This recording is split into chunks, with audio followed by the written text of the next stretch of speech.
Can the UK's Labour Party heal its internal divisions? An Al Jazeera investigation reveals how unelected officials undermined former leader Jeremy Corbyn and anyone who supported him. With British politics in turmoil, could this affect Labour's chances of returning to power? This is Inside Story.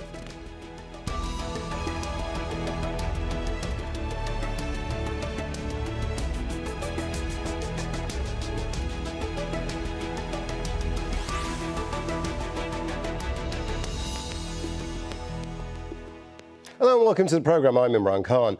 An Al Jazeera investigation has exposed accusations of dirty tricks and manipulation within the UK's opposition Labour Party. Hundreds of thousands of internal documents, emails and social media messages have been revealed in one of the biggest leaks in British political history. The first of a three-part series reveals how Labour's own bureaucrats undermined former leader Jeremy Corbyn, who was in charge from 2015 to 2020.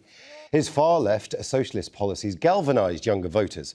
Party membership doubled, but the leaked documents show party managers silencing, discrediting and expelling Corbyn supporters.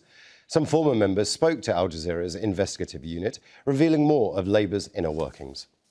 Saying who can be a candidate, saying who can be a member, then you control the body politic of one of the major parties in this country.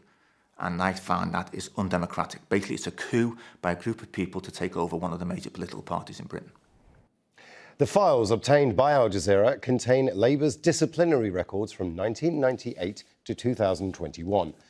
They show how several of Corbyn's supporters were smeared by fellow party members and supporters with false accusations of abusive behaviour, which included homophobia and anti-Semitism, with the intention to have them either suspended or expelled. And in 2019, Corbyn resigned as leader after the party lost the general election. Now, he was eventually replaced by Keir Starmer, Britain's former Director of Public Prosecutions. The documentaries are being released as Labour holds its annual conference in Liverpool from Sunday. Opinion polls suggest the party could win a general election against the governing Conservatives. Labour MPs have been calling for an early vote ever since Liz Truss took over from Boris Johnson as party leader and Prime Minister earlier this month. Let's bring in our guests. In London, Alex Nunns, a former speechwriter for Jeremy Corbyn. In Glasgow, John Curtice, Professor of Politics at the University of Strathclyde. And also in London, Jonathan Liss, political commentator and Deputy Director of the think tank British Influence. Welcome to the programme. I'd like to begin in London with Alex Nunns first. Alex, you're actually in this documentary, so you've now finally seen all of it. It must be bittersweet. On the one hand, vindication that you were right, but on the other hand, actually disappointment that it got to this stage.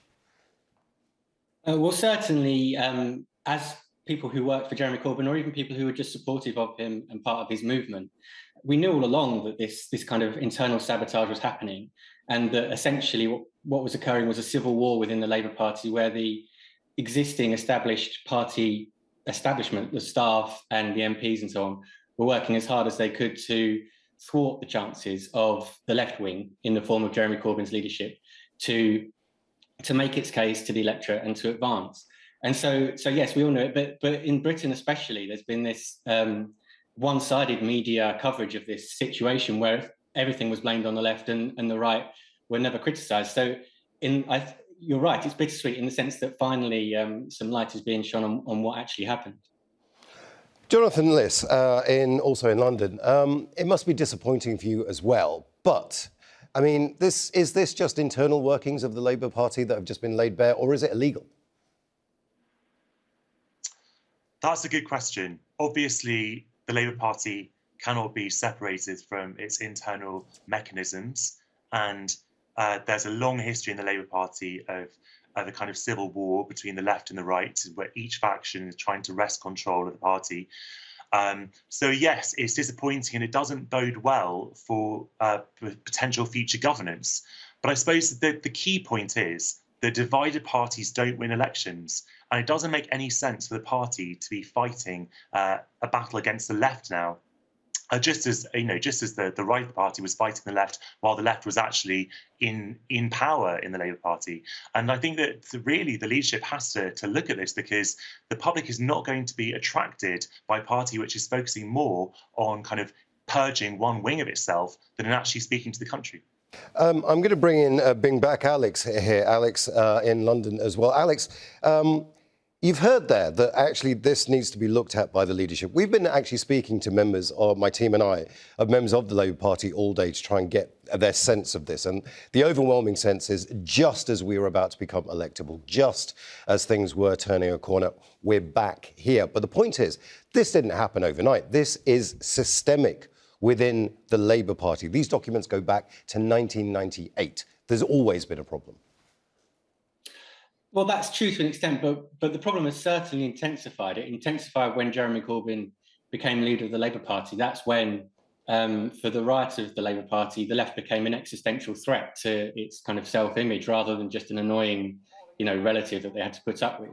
So it definitely became more intense in the Corbyn period. But I think it's wrong to just say, why can't you leave this all behind you? Why is there still this infighting? Because it's really a continuation of the same project that's happening now. Jeremy Corbyn's leadership was sabotaged internally, and then the same people in some instances, but certainly the same faction, are essentially the people who surround Keir Starmer, who run the Labour Party right now.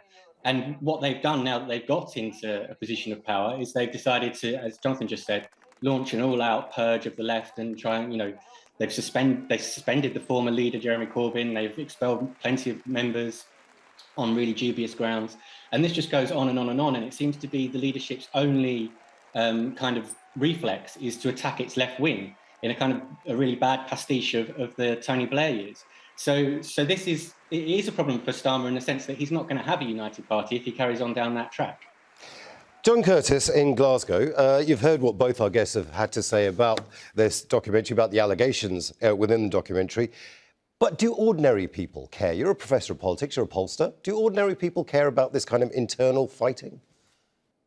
For the most part, no, but it's certainly correct to say that people are less likely to vote for parties that are internally divided. And in a sense, one of the advantages that the Labour Party has at the moment is that it's pretty clear that the Conservatives are divided. That is the perception that the public have of them. It was something that was, in the end, particularly fueled by Partygate and the way, in the end, Boris Johnson's government effectively collapsed at the beginning of July this year.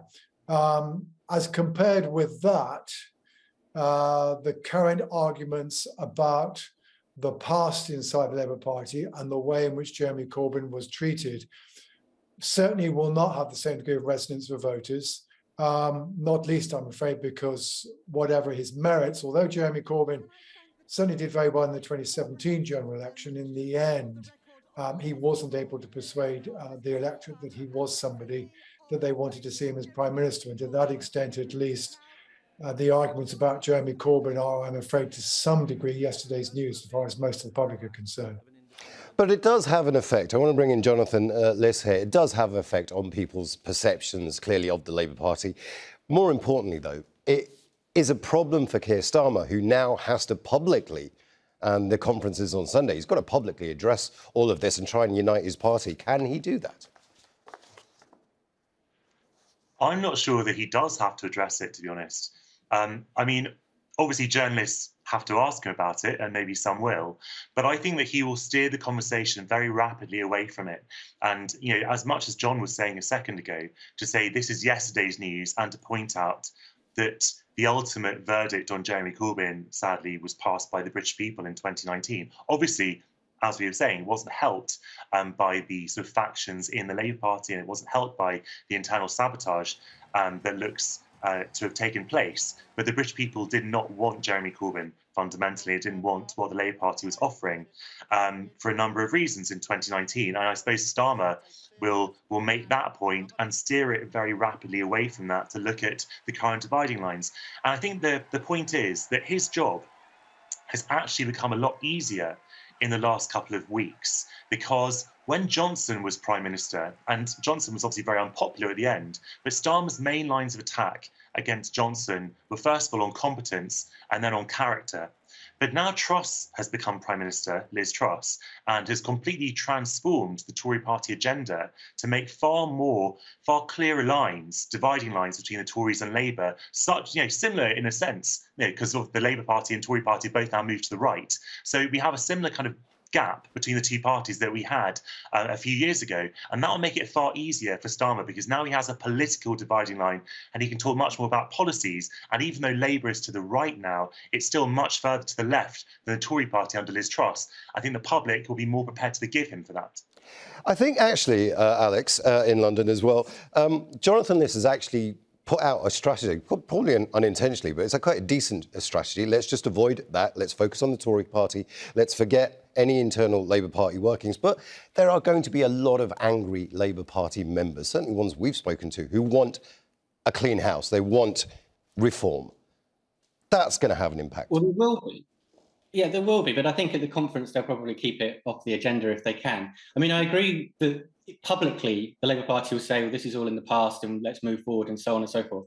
But actually, it does still present practical problems for Keir Starmer going forwards. I also agree that the Conservatives are trying to make it as easy as possible for Starmer by basically trying to rerun, Thatcherism from the 80s, which gives Labour a lot of space.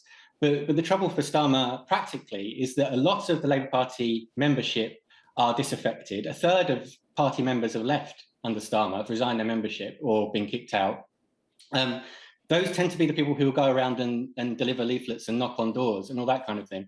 The party's really in a difficult financial situation because it's lost membership money from all these ex-members. Also because it's got a kind of tetchy relationship with the trade unions, who are traditionally the biggest funders of Labour, but who are basically saying, we're going to withhold our money.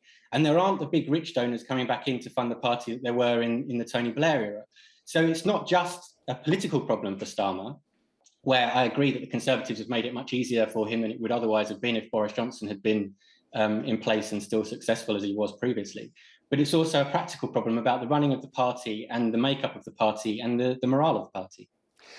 John Curtice, it seems to me that the natural order of things in Britain is either centre-right or centre-left. That's kind of where we've been mostly, although there aren't extremes of that when under Thatcherism, as we just mentioned, and perhaps now even with Liz Truss. But Jeremy Corbyn was always going to be unelectable. So people working within his own party to actually try and bring him down were actually trying to do the party a favour. That's one spin, right?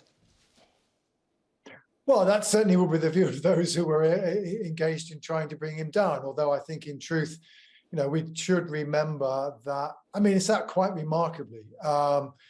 Jeremy Corbyn in the 2017 election is probably the first party leader that I'm aware of who, having been unpopular with the public, actually managed to considerably improve his popularity during that election. His problem, of course, in the end, is that what he wasn't able to do was to provide his party with adequately clear direction on the issue of Brexit in the 2019 general election. In contrast, Boris Johnson did provide his party with a very clear direction on that issue. And therefore, as a result, the limitations of Jeremy Corbyn's abilities as a leader were exemplified. And also because, to some degree, some of the things that made some traditional Labour voters unhappy about the Labour Party and about Jeremy Corbyn tied in with their rather more socially conservative views that led them to vote Leave. So, to that extent, at least, Jeremy Corbyn, to some degree, had the difficulty of being party leader at a particularly difficult time. But again, equally, now one should bear in mind, it's worth bearing in mind, this will be the first Labour Party conference since 2017, since Jeremy Corbyn did relatively well in the 2017 election. The Labour Party has come together for its annual conference when it's actually been ahead in the opinion polls. And there's one thing that we do know about party leadership is that party leaders tend to be relatively strong when their parties are doing well in the poll, and tend to be relatively weak when the converse is true. So probably, despite all the mutterings about Sir Keir Starmer, despite the fact that it's perfectly clear, while he is somebody whom the public can imagine as Prime Minister, they don't necessarily have enthusiasm for, in the way that, for example, certainly a section of the electorate had for Jeremy Corbyn, though not a majority. Despite that, because now Labour does enjoy quite a substantial lead, there isn't much sign of a bounce for the new Prime Minister, Liz Truss. He will actually, in some senses, have more authority, I suspect, at this conference than he has done at the previous ones that he's been presiding over as leader. Jonathan Liss is a very interesting point, isn't it? Here you've got a man that people can imagine being Prime Minister, Keir Starmer, but he's also got a party that he's got to bring together somehow. And that is now has to be the focus. All of this comes out. It's going to give people a talking point. This is the next year for him, surely. This is a distraction that's going to consume the Labour Party and Keir Starmer's leadership for the next year at least. I really don't think it'll be that much of a distraction, for the simple reason, as we've already mentioned, that I think the media has moved on, the media which was very hostile to Corbyn anyway, and so might well sort of overlook some of the moves that were made against him, because even in more sort of centrist or left-wing newspapers, there wasn't a great love for Corbyn in the British media, as we know. And I think that the political weather has changed so much, as we were also just mentioning a second ago, that a lot of the people who are wavering about Labour and saying, well, it's no longer the case that any Labour government is better than any Conservative government, and now, under Truss, perhaps being galvanised to kind of come back to the Labour fold, just because what Truss is proposing is so radical and so uncalled for, so unwanted by the British people. You haven't had any say in it. And I think that has really made, as Alex was saying, that's really made Starmer's job a lot easier. And it will mean that this kind of disaffection becomes much less of a political issue for him, because a lot of the Labour members who might be furious with him and might also be very resentful about the fact that he broke so many of his leadership pledges in 2020 while he was campaigning to become Labour leader, and then kind of ditched almost all of those pledges. They might sort of rally to him because they know that what he is offering is a lot better, not radical, nothing like as progressive as what Corbyn was offering, but much better than anything that could come from Liz Truss. Alex, the bottom line still remains, though, surely, that this was a democratically elected leader that was brought down by unelected people that most have never even heard of. That has to make headwaves. Well, I think the key point is in all of this is that in this civil war within the Labour Party, one side, Jeremy Corbyn's side, had democratic legitimacy. He was elected with large majorities within the party. The other side were using kind of rearguard actions, bureaucratic manoeuvres behind the scenes to thwart that democratic mandate, even though they were literally paid to carry it out. So this, I don't think, I mean, it's very easy in the British context, the British news agenda moves on very quickly. People say, well, that's old news. But there was something quite profound that happened in the Labour Party between 2015 and 2019, something which is unprecedented, really, which is that an elected leadership was sabotaged from within by its own side. And obviously there were other forces that were acting against the Labour Party. There were, the media were hostile, as we mentioned, and as John said, this was an extremely difficult time with Brexit, which I think is the main reason for the 2019 general election result, which was essentially a kind of a Brexit election, whereas 2017, Labour did relatively well. So there were all these other factors, of course, but it's at the very least a fascinating case study of what can happen in a political party when you have this kind of internal sabotage and this attempt to derail the leadership, because the leadership is considered too left-wing by the people who previously ran the party. I mean, John Curtice, this is the stuff of fiction. There was a very famous film called A Very British Coup, which was almost exactly what we're talking about now. It was just run by the British establishment. To see this play out in reality and to see it all laid bare, that must have come as a shock to you, or is this just part and parcel of dirty politics that we all accept?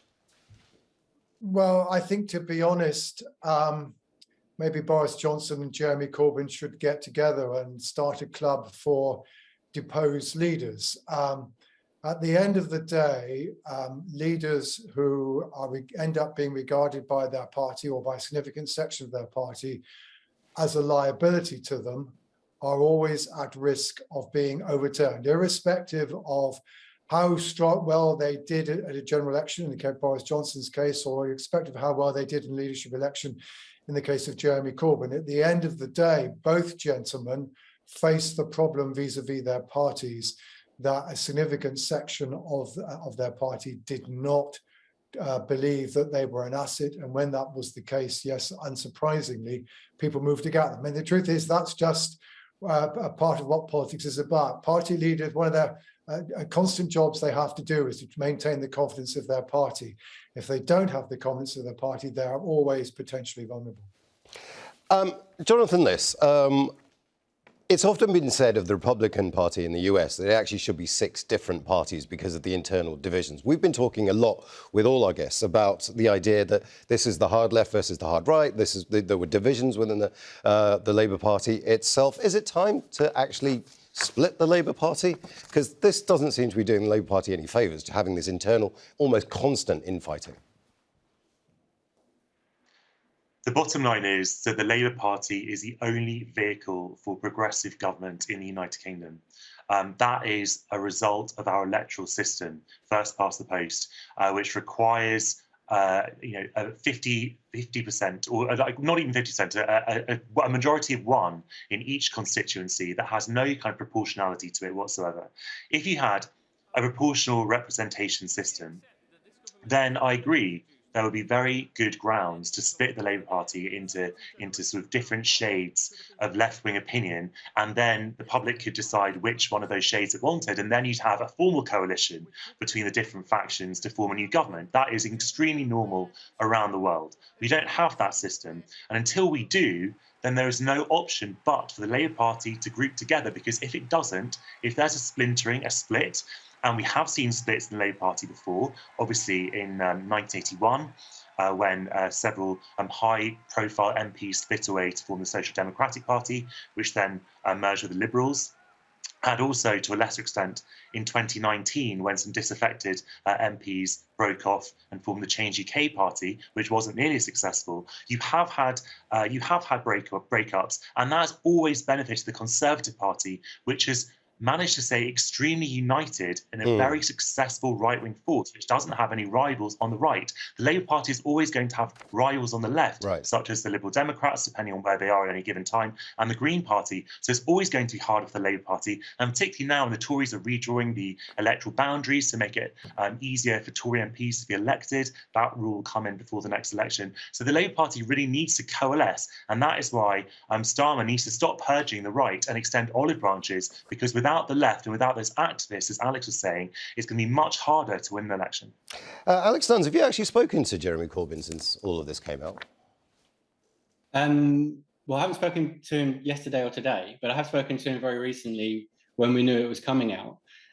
So yes, but I don't think it's a great surprise to him. I mean, I worked for Jeremy in the Labour Party at the time, and this stuff was known that it was going on. It's just that it was very difficult. It actually wasn't in our interest at the time to expose it, because it would have just made the Labour Party look like a hopelessly divided, infighting bunch of, rabble, basically. So it was never, frustratingly, even though we knew this stuff was happening, it was never in our interest to say, look, what's going on. So now this stuff is coming out. It's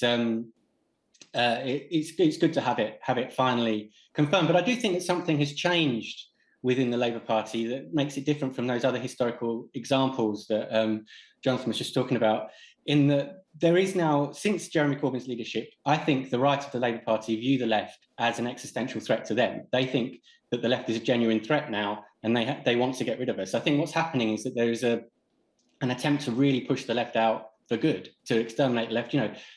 Suspending Jeremy Corbyn, the former leader, was a very bold step. It wasn't something they did lightly, and all the other actions have been in keeping with that. And so I think that even though I actually believe that this is detrimental to the Labour Party and damaging, I think those people around Keir Starmer don't care about that, and I think they're going to try and do it anyway. And I do think that it will have long-term consequences for the Labour Party. It may well be that they can beat Liz Truss in a general election amid a cost of living crisis where everybody's livelihood is suffering. I mean, that's very possible. But in the long term, we've got plenty of examples from Europe of social democratic parties that essentially were hollowed out, left without activists, left without a social base, that then collapsed. So I think long term, this is quite worrying for the Labour Party.